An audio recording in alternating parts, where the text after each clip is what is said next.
support you will be safe and sound. In this lecture, I am going to teach you about present continuous tense, uses of present continuous tense. Let's we know in detail. Uh, what is present continuous tense in the present continuous tense, the use is importance دی ځکه چې مونږ ته د یو ټینس یوزز یادي نو مونږ خپل سپیکینګ کولی شو خو مونږ ته به د هر ټینس د یوزز یادول must be فهمه خبره ده چې زه تاسو ته اردو ټرانسلیشن نو ځکه چې د اردو ټرانسلیشن مطلب زه ایم ګوینګ ټو پېښور میں پېښور جا رہا ہو مطلب د دې اردو سټرکچر او د انګلیش سټرکچر چې کوم دی دا د یو بل نه ډیفرنٹ دی د دې د وجې نه سټوډنټ د کنفیوژن دی هغه انګلیش نشي زده کولی ټیل ماسټر دا ورسي او دی کانټ سپیک even a single sentence in English. So try to speak in English and think in English. English ki सोच हम कोई और speaking हम कोई. After that you can speak and you can write. Uh, راځي چې د present continuous tense uses وپېژنو چې دا به په کوم سچویشن کې موږ present continuous tense use کوو. Present continuous tense means that an activity started in the past and is in progress right now. چې present continuous مطلب دا دی چې یو کار په past کې start شوی دی او اوس هم سره جاری دی. For example, we are watching drama and we are watching drama.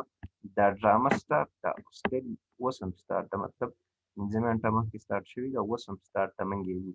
کنټینیوټي به ښیي په څه کې په اکشن کې The child is going to school مطلب دا اوس هم روان دی یو روان شوی دی په د دې د اکټیویټي دا going چې کوم دی دا روان دی It is raining مطلب it is raining نو دا اکټیویټي سره start ده باران شروع دی مطلب جاری دی مطلب ګنټه مخکې راکې دوه ګنټې مخکې راکې شوې ده خو سرې اوس هم جاري دی نو په داسې سچویشن کې به موږ کوم ټینس یوز کوو پریزنټ کنټینیوس ټینس یوز کوو احمد از واشینګ د کار مطلب احمد چې کوم دی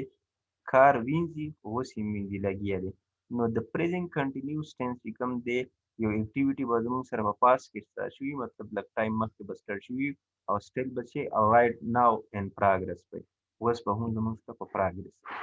دا یو ون یوز شو بل use that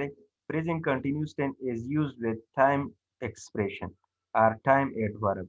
such as tomorrow, next week, next month, next year, etc. to express future activity. Present continuous tense چې کوم دی دا د time expression سره هم موږ use کوو time adverb سره هم use کوو او for example I'm going to Peshawar tomorrow نو دا چیرې دا tomorrow چې کوم دی مطلب د ټایم ایکسپریشن لري چې کله ټایم ایکسپریشن راشي په دغه سچویشن کې په دغه کنډیشن کې موږ هم پریزنټ کنټینیوس ټینس یوز کوو فار ایگزامپل they are getting married next week next week چې کوم دی اډورب اپروچ چیرې ټایم اډورب چې کوم دی دا زموږ سره په کله ټایم اډورب راشي نو په دغه کنډیشن کې موږ هم پریزنټ کنټینیوس ټینس یوز کوو بل I am resigning next month I am resigning next week I am resigning next year نو دا next month next year next week دا چې کوم ټایم ایکسپریشن یا ټایم اډورب راغلی نو په دا کنډیشن کې به موږ پریزنټ کنټینیوس ټینس یوز کولی شو اوس راځو بل یوزز ته چې دا به موږ نور په کوم یوزز کې استعمالوو present continuous tense is used with adverb always کله چې adverb always راغلی نو په دا کنډیشن کې موږ هم یا to express persistent habits چا کنټینیوټي په هغه habits وي نو په دغه کنډیشن کې موږ هم present continuous tense یوز کوو for example she is always complaining نو persistent habit دا دی چې هغه always مطلب چې کله always راغلی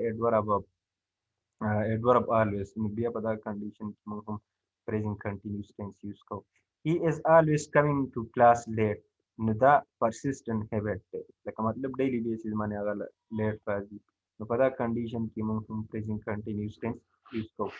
اوس بل کوم سچویشن کې به موږ یوز کوو this tense is also used for activity which are in progress but temporarily stop دا موږ په هغه کنډیشن کې هم یوز کوو چې یو اکټیویټي چې کوم ده هغه یو short time د په progress کې په یو short time لپاره موږ څه کړی دی stop کړی دی. For example, I am reading Shakespeare's Hamlet. دا Hamlet چې کوم دی دا یوه ډرامه ده د چا ده د شکسپیر ده. نو دا ډرامه زه ګورم مطلب 10-15 پیج استماع وکتل د Hamlet د ډرامې نه خو لږ ساعت له مې کېښوست بیا یې بیا راولم. نو چې یو کار چې کوم دی temporarily stop کړی دی نو په دغه کنډیشن کې هم موږ present continuous tense use کوو. We are constructing a house. We are constructing a house. نو زه کور جوړوم لکه موږ کور جوړو. کور جوړو نو constructing چې کوم دی په دې کې مطلب نن چوټي شو سبا بیا جوړي بل سبا چوټي شو. نو temporarily چې کوم یو کار stop کیږي نو خو بیا هغه کنټینیوټي شو کوي لکه سبا له بیا ما کار جاري. نو په دغه کنډیشن کې هم موږ present continuous tense use کوو. راځو اوس د دې ډیفرنٹ سټرکچر ته چې د دې څومره سټرکچر دي څنګه چې موږ پریزنټ سمپل ټینس کې 15 سټرکچر وایي داسې به په دې ټینس کې 15 او 5 سټرکچر چې کوم دی ایکسپلین کوو او په هغه باندې به پریکټس کوو او د هغې په بیس باندې به موږ په خپل سپیکینګ فلوینسي راولو. اوس پازیټیو سنټینسز کوو چې پازیټیو سنټینسز د دې سټرکچر سره نو د فرست اپارټ چې کوم دی زموږ سره سبجیکټ دی بیا اس ام آر دا زموږ سره دې ټینس هیلپینګ ورب دی موږ به اس چرته یوز کوو ام چرته یوز کوو آر چرته یوز کوو د هغې کنډیشن هم ما تاسو ته درکړي دي. د هغې نه بعد ورب پلس آی ان جی یا پریزنټ پارټیسیپل موږ لګو بیا پلس ابجیکټ لګو بیا فل سټاپ لګو دا د دې فارموله صحیح ده. اوس راځو په سمپل سنټینسز باندې هم پریکټس کوو د دې یوزز خو دا یوزز به زموږ سره د پریزنټ پازیټیو سنټینسز دپاره به وي د نیگیټیو دپاره به وي انټراګیټیو دپاره به وي نیگیټیو انټراګیټیو بوت دپاره به وي انفارمیشن کوېسچن دپاره به هم وي. نو د یوزز بار بار کول نه دي کول پکار بس دلته تاسو پازیټیو سنټینسز دپاره دغه یوزز زده کړه دا یوزز تاسو د پریزنټ کنټینیوس دپاره زده کړه دا به د نیگیټیو کې به وي نیگیټیو انټراګیټیو کې به انفارمیشن کوېسچن کې به هم وي خو د سټرکچر به صرف ډیفرنٹ. بیا به په آینده ویډیو کې په آینده لیکچر کې به زه تاسو ته ډایرکټ څه کوم ډایرکټ په یو ټینس کوم پریزنټ پرفیکټ ټینس دا ټول به په یو کې انکلوډ کوم پریزنټ پرفیکټ کنټینیوس بیا به بل کې انکلوډ کوم. کیپ ان مایند هی اوس زموږ سره چې کله سبجیکټ هی شي اټ یا سینګولر ناوني سینګولر ناون موږ سره فرمان شو دانش شو یا وټ ایور د هغې سره به موږ اس هیلپینګ ورب لګو دا اس ام آر زموږ سره هیلپینګ ورب دی. بیا چې زموږ سره آی او سبجیکټ نو موږ د هغې سره به هیلپینګ ورب هم دی. کله چې زموږ سره سبجیکټ یو وي دی پلورل ناون مطلب سټوډنټ شو علي ان عثمان شو علي دوه ناون شو که دوه نو سیوی پلورلی مطلب سټوډنټ شو نو په داسې کنډیشن کې به موږ سره هیلپینګ ورب چې کوم دی آر لګي. اوس د دې په دې سبجیکټ باندې د پریکټس دپاره یو څو منټه تاسو ورکړئ چې موږ څومره سنټینسز به موږ پر لیکچر نو تاسو ته ما یو 30 ورک انلیست کړي دي نو تاسو ته څنګه چې ما په سمپل ټینس کې 30 وربس انلیست کړي داسې هم مې پریزنټ کنټینیوس کې هم انلیست کړي دي. په دې باندې اوس موږ په یو سبجیکټ ورالو او په هغه باندې به 30 ورب اپلای کوو. For example, he is writing, he is listening, he is speaking, he is reading, he is watching, he is studying, he is coming, he is crying, he is laughing, he is walking, he is talking, he is trying, he is studying, he is looking, he is standing, he is receiving, he is exchanging, he is asking, he is cooking, he is drinking, he is taking, he is eating, he is answering, he is dancing, he is smiling, he is weeping, he is cleaning, he is washing, he is paying, he is going. मतलब 15-20 سیکنډ کې ما 30 سنټینسز جوړ او زه تاسو ته پریکټس ضروري دی انګلیش لپاره پریکټس مست دی پریکټس ډېر کوئ speak more and more listen more and more and speak more and more this is my suggestion to you. بیا تاسو سبجیکټ ورب باندې پریکټس وکړو بیا سبجیکټ ورب object باندې پریکټس وکړو. He is writing a letter. He is writing an application. He is writing a poetry. He is writing a paper. He is writing an assignment. He is writing an essay. He is writing a thesis. He is writing a report. No, these are 30 mata suta. Verbally ko 10 for example 10 ta suta ma or object to the tasu 20 object to the 50 objects to the tasu 100 verbally ke. Pade mane daily basis mani practice. نو په یو سټرکچر باندې تاسو په زراو کې جملې زده فرض structure 10,000 sentences تاسو په دې باندې ډیلی بیسس باندې په یو سټرکچر باندې پریکټس کوئ داسې نه چې بس ټول ټینسز موږ کنفیوژن دی جوړ کړی دی چې موږ ته سټرکچر پته نه یو موږ ته د یوزز پته نه نو اولنې د هر ټینس یوزز بیا په هغه باندې پریکټس بیا د هغې په ډیفرنٹ سټرکچر باندې پریکټس